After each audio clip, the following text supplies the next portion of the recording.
Welcome back. Today we're giving you the complete roadmap of the home buying process from start to finish. We're going to give you realistic timelines and what to expect at each step so you're never guessing or caught off guard. Yep. So we'll start with step one. Here we go. Step one, get that pre-approval. And I don't mean pre-qualification. Pre-approval is so much better. That means the lender has already verified your income, assets, and credit. That's right. So you'll need a couple of things for the lender. He or she's going to ask for this. Probably 2 years of your tax returns, so have that handy. Recent pay stubs, bank statements, and a list of your debts and assets. And then the lender will give you a pre-approval letter stating exactly how much you can borrow. This is extremely helpful when you are in this process because it lets the agent know, it lets everyone know what range we're looking in. Yeah. So step two. Yep, step two. What do you do on step two? You find a realtor. Hey, I might know one or two, right? That's us. That's us. Yeah, and then step three, the house hunting process. That's where it's fun. And your agent will get you set up on a search based on the criteria that you've gotten through your pre-approval. Right, and you can give your agent a list of things that you really would like to have so they can better look for the homes to send you, such as some things that we get from first-time home buyers include things like, I want a backyard, a fenced backyard. Maybe you have pets, or I'd like 3 bedrooms. Some, may want other things such as luxuries in a neighborhood or something like that. But typically this is on a person-to-person basis. Everybody likes different things. And so we try to accommodate your search according to what you're looking for. And I think one of the things that gets missed is not only what you want or must have, it's your must not haves. Exactly. Those are important to us as agents as well, because if there's things about a house that you absolutely do not want, if you do not want a small kitchen, we do not need to go out and look at houses with a tiny kitchen. Exactly. We can mark those off the list automatically. So we try to keep all that in mind. Moving on to the next step, step 4. Yep. Make the offer. So in a competitive market, you might find that you're in multiple offers. So let's talk about some of the things that our offer may include, and then we'll go through the negotiation process. So some of the things you might see included in the offer include purchase price, which is your purchase price, what you're willing to pay for the home. And then the next thing you'll see could be your earnest money. It will be put in the contract. We typically 1 to 3% of the purchase price is what we ask for. Negotiable, yeah. It is. But that is your good faith money. That's letting the seller know that you're serious and that you're not just going to back out for any reason out there just because you decided you didn't want it. Yeah, and another thing to bring out on the purchase price is your realtor, your agent, will pull comps on the house that you're looking at so that we know the purchase price that we're offering is in comparison to other homes that have sold around the area. That's right. So we do some legwork for you there before we make the offer.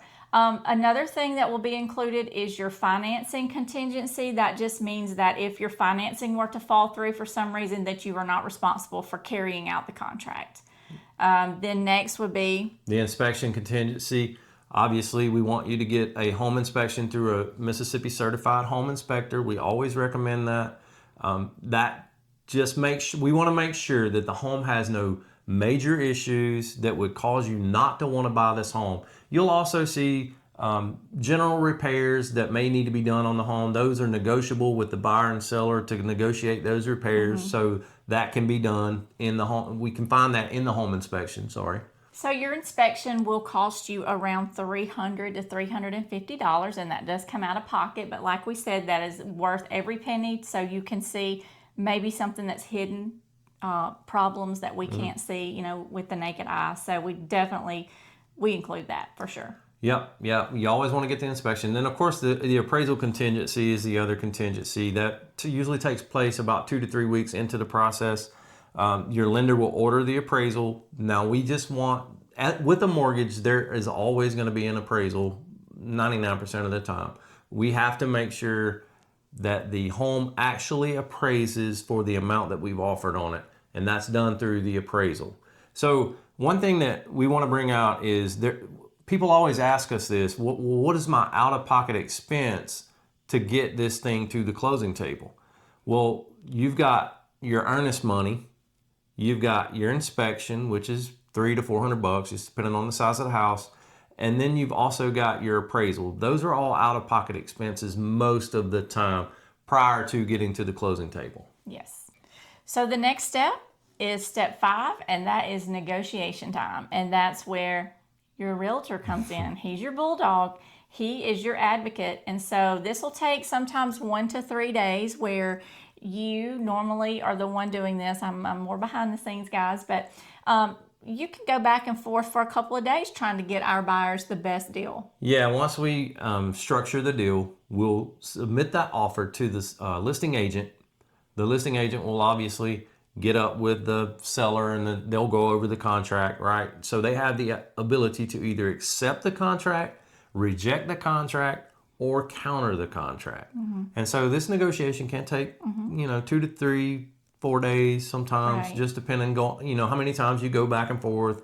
And then ultimately, you have to decide, am I willing to pay what the seller is willing to sell it for? Right. So that's the negotiation part of it. And then step 6, once you have reached an agreement, you are under contract and headed to the closing table. Now, this can take 30 to 45 days from this point forward, but once your offer is accepted, that clock starts ticking, and here is what happens next. Yeah, so within 10 business days of getting the offer accepted, we're going to do that home inspection that we talked about. We'll get that lined up, get the home inspector out there and examine the property, and then we'll negotiate that. And then your loan is also in processing, so your lender is ordering appraisals and verifying everything again, just going through the back end of the paperwork. Yes. Again, the appraisal's ordered. Obviously, that's going to determine the home's value, so we have to make sure the value is there. And then you go into your final loan approval, which is the last 2 to 3 weeks. The underwriter has the file at that point. They're reviewing everything and making sure that nothing's changed. Right. And then we're into that final stretch of the process. Step 7, once you've received that clear to close from the lender, then we can schedule your final walkthrough. This is always an exciting time, and we usually do it the day before, 24 to 48 hours before closing. So we take you back to your future home, and we walk through to make sure nothing has changed, that all the repairs have actually been made, that all the fixtures and appliances that we agreed upon were left in their proper place. And we just give you a chance to walk through, make yourself feel at home, and a lot of people bring a little... Don't forget to bring that tape measure with you. Bring your measuring tape, because... You don't want to measure for that furniture. That's right. A lot of people do that, and that's a fun time to start visualizing where you want all your things located. And so we love to see that. We love to tag along and be a part of that process, and that's always people's favorite part. Yep. And then we're off to closing day. So you're going to get a stack of papers to sign. Work your hand out, because you're going to need to exercise your hand. Lots of papers to sign. You'll go through your loan terms and get all your documents. And guess what? When all that's signed, you're getting keys. Yes. And you are officially a homeowner. And that is the best time of this whole process, where you get to take your keys and go to your new home. That's your happy day. But here are some pro tips that you need to keep in mind during this process. You do not want to make any major purchases or change jobs during the process. That's a big no-no. We've seen deals fall completely apart because someone changed their jobs, bought a car right before closing. Open a line of credit. Yes. Any of those things, you don't want to do that. Right. During this process. You want to keep everything as simple as possible and don't do anything new. If you have a question about that, contact your lender that has the file. Yes. Talk to them about it and say, hey, I'm thinking about this. Should I do it or should I not? They will guide you in that process. Or talk to your realtor. We know too. We would be happy to guide you through that process.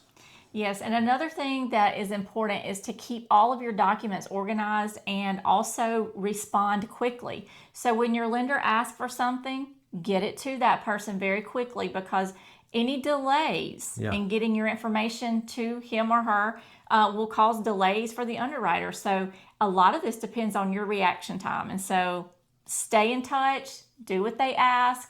Time is of the essence. Time is of the essence. We have a clause in our contract that says time is of the essence. So it really is time is really of the essence. Yeah, we try to push that too, because we don't want to stretch things out for 60 plus days. That's crazy. We want to get you in your home as soon as possible. So. And I've seen loans close within 21 days or less because the buyer was prompt in getting those documents over to the lender. Very the process went responsive. very smooth.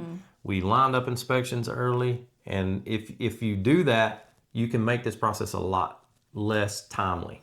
So the whole process from pre-approval to house hunting to going through the whole offer and contract all the way to closing day, I would say takes typically 6 to 8 weeks. Once you are serious and you have that pre-approval letter and we start digging into those homes that you want to see. But yeah. So, and that's a good Yes. point, because if you have a lease that's coming up, let's say you're renting and you want to be a homeowner. If your lease is coming up in 60 days, you need to go ahead and get that process started, because it could take up to 6 to 8 weeks, and we don't want you to have to sign a new lease Right. and not be able to purchase that home. That's right. That's a good point. Yes. So we hope we've helped you today and shed some light on what you need to know as a first-time home buyer. If we did not cover something that you would like to know, why don't you put it in the comments and we'll be glad to address it in our next video. Don't forget to like, subscribe, and follow us for more video tips. Yeah, and on our next video, we're doing a deep dive into down payments and debunking that 20% myth. You do not want to miss it. See you next time. Bye.